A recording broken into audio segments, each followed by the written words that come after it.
To better understand the major arcana, it helps to look at it as a journey, as the Fool to the hero's journey. It's filled with adventures, lessons, and moments of growth along the way. And there's three main phases to this journey. The first phase is self-discovery, followed by life experience, and finally, spiritual awakening and integration. In this video, I'm breaking down each one of the major arcana cards and how they relate to the hero's journey. So you can see how each card fits into the bigger adventure along the way. The first phase is that self-discovery phase. So for the first 7 cards, this is the phase that the Fool finds himself in.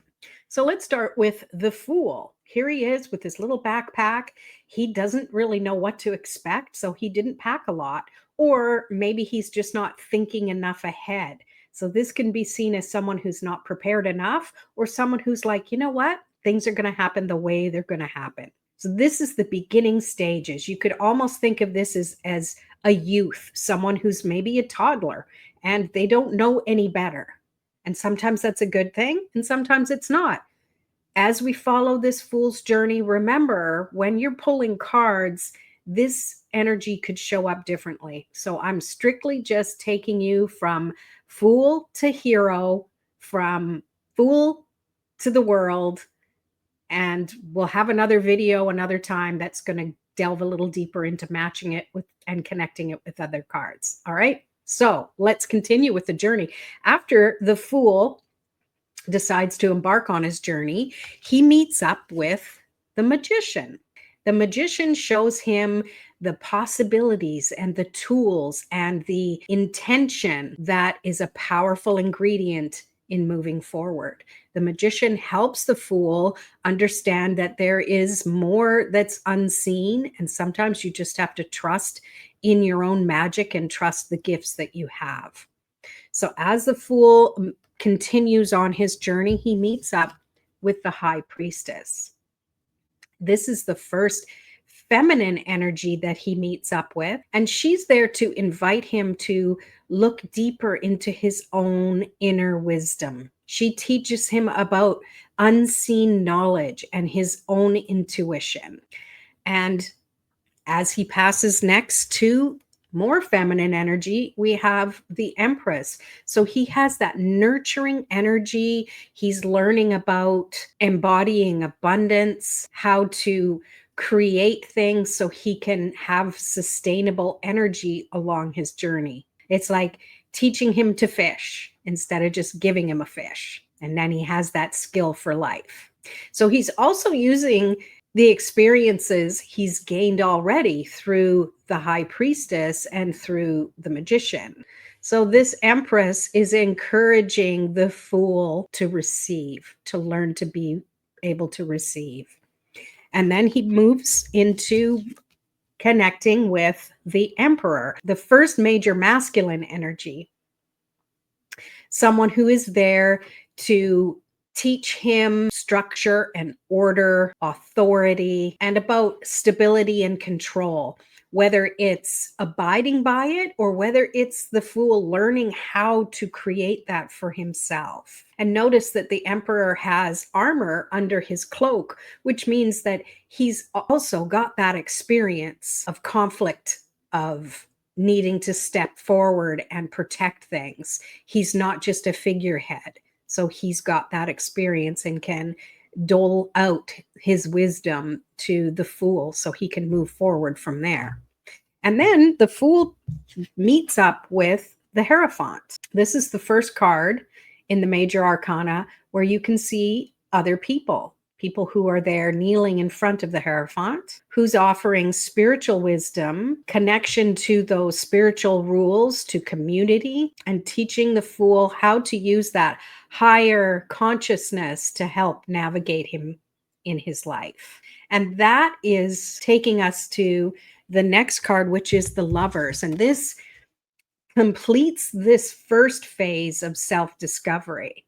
And with the Lovers, as you can see, there's a connection between someone of the opposite sex or someone who could be a potential partner, as well as connecting to that spiritual guide. So this marks the moment of choices, of connecting with someone else, of having to choose to have integrity for and care for someone other than himself. And again, I say him, but it is gender neutral. It's just a habit. Substitute it with they. So the lovers marks a moment of choice, of values, of connecting with someone else other than themselves and having that integrity of the heart. So the fool is learning that it's not always about them, it's about their partner or other people. And then we move into the next phase of life experiences with the Chariot. This urges the fool forward and to harness willpower and stay focused amidst any conflicting forces. As you can see in this card, there's a town in the background, and it's showing that the Chariot is ready to take the fool on his next part of his journey, taking him away from what he's already known and allowing him to go on a bigger adventure. And the Sphinx is showing here in opposite, slightly opposite directions and also opposite colors, can show you that sometimes there is opposition and it's a matter of just making a choice and using that divine guidance. As you can see, the stars and the celestial bodies is a reminder that it's not just this physical plane, but it's connecting with that higher source as well. So the Fool's next journey is with strength. This reminds the Fool to be resilient and trust that inner calm definitely is easier than trying to use brute force for anything. This shows that there is a time to trust and a time to take action, and everything is happening in the way it's meant to happen if you use your strength within you. And this is what the Fool learns along the way, because before is the Chariot telling him to go on his journey. This is telling him to continue his journey. And then we move on to the next part of the journey, which is with the Hermit. This is where it's now time for the Fool to integrate, to go inward a little bit, self-reflection, pausing enough to think about the experiences he's had so far on his journey. He's not halfway there yet, but he's learning and integrating what he's experienced. So he needs that solitude to integrate that wisdom. And then he moves to the next card, which is the Wheel of Fortune. This is where he learns that there is a cycle to things. There's changes. He's learning that he's growing a little bit more and coming to a place of a confidence and understanding. And just as he does, the wheel turns and he's onto the next notion that nothing stays the same. He's got to keep on his toes. I also have another video that compares the symbolism of this and the World card, and I'll link it above here for you to take a look at. The next part of the Fool's journey takes him to the Justice card. This teaches the Fool about fairness, about the laws that govern civilization, as well as cause and effect and taking accountability for their actions. And with that, we go to the next card, which is the Hanged Man. And it's interesting. It's not necessarily he was charged and convicted and hung. That's not what this card is all about. This is asking the Fool to once more pause, similar to the Hermit, but in a different way. This is surrendering control. This is learning to know that you don't always have control of outside circumstances. All you have control is the choices you make and how you respond to things that happen around you. But it's also the opportunity to see things from a different angle. And you definitely are going to see things from a different angle if you're hanging upside down. So after that, we go to the Death card, which shows you from seeing things from a different perspective, you are now never going to see things the same again. This doesn't necessarily mean literal death. This is a signal to make space for something new, that things are shifting into a different perspective and a different energy. So the fool now can no longer see things the way he did before he started his journey. He's learned so much along the way.